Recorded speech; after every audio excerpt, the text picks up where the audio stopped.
Back to the phones, and I think up in Alaska. Hello. Hi. Hi. On? Oh, you're on the air, yes. Hey, Art, this is Ryan in Anchorage, Alaska. Hey, Ryan. Hey, I've been trying to call you since 1995. That's a lot of dialing. That's a lot of dialing. But I wanted to call in because I live in Alaska, and I've heard about a lot of the critters that your guest has been talking about, and I've actually had an encounter with a shapeshifter up here. With a shapeshifter? Wow. Okay. Yes. Proceed. My dad and I were hunting in one area that we didn't like to frequent much because my dad had a bad experience back in the 70s that he didn't like to talk about. Short version, something hunted him. He never saw what it was, but it hunted him. But we were back in this area by the time I'd been born. I was about 13, 14, and we were back in there a ways, and we'd been hunting all day, so we stopped for a potty break. So my dad went behind one tree, and being a girl, I went for the bush. And I'm sitting there with a 30-30, and I saw my dad walk around in front of me and go up onto the ridge we were hunting on. So I'm like, oh, well, he's done. So I finished up and climbed up out of the bush and was up behind him. So we're hiking back in, and I'm following him, and my dad was one of those people who always had to look behind him to see who was behind him if he knew.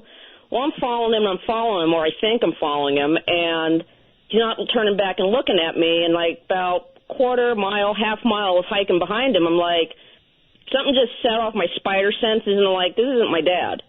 Really? Yeah. I had hunted with the man since I was 8, so 7 years out in the woods with him.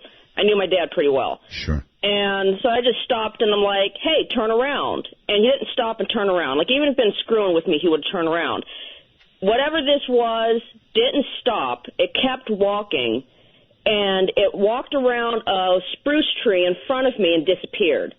And I'm standing there, and I cocked the gun because I'm like, I'm walking behind this person. I can hear their footsteps. I can see the light hitting their body, and they just step around a tree and disappear. So I'm standing there, and I've told this to my husband, I'm not a person that believes things unless I see them. I mean, I've been in the woods most of my life. I'm sitting there looking dead on at where this person disappeared, and something comes running at me. I can hear it, but I can't see it. But it's like Predator. I could see the light being displaced by it. So it's running at me, and I opened fire, and that's how my dad found where I was at, because he heard the gunshot. So I opened fire, but I don't know if I hit it. I had been trained never to shoot at something unless you saw what you're shooting at. That's sure. Gun Safety 101.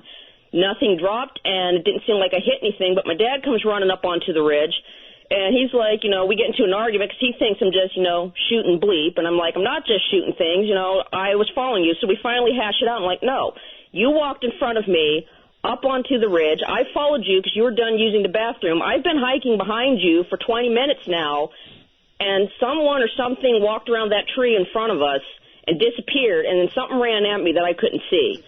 Well, my dad's decision was, let's get the heck out of here. So we noped out of here. But that's when he told me that a few years back in the 70s when he was in the Air Force, he'd been hunting in that area, and it was getting close to dark.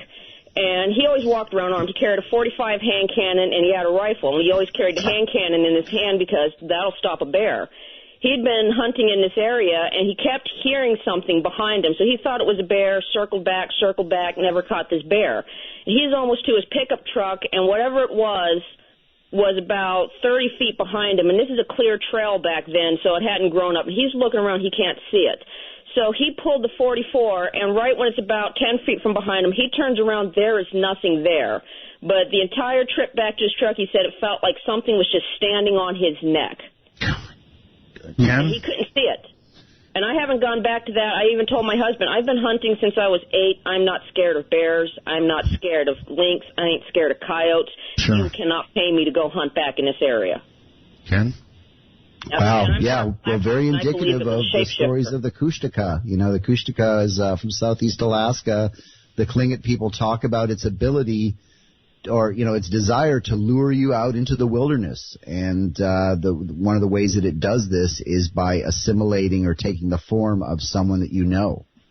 So when you said that this thing looked like your father, but you could tell that it wasn't instinctively, and that it was attempting to lead you into the wilderness, that sounds pretty much like the stories that I heard about the Kushtaka. That's what they do.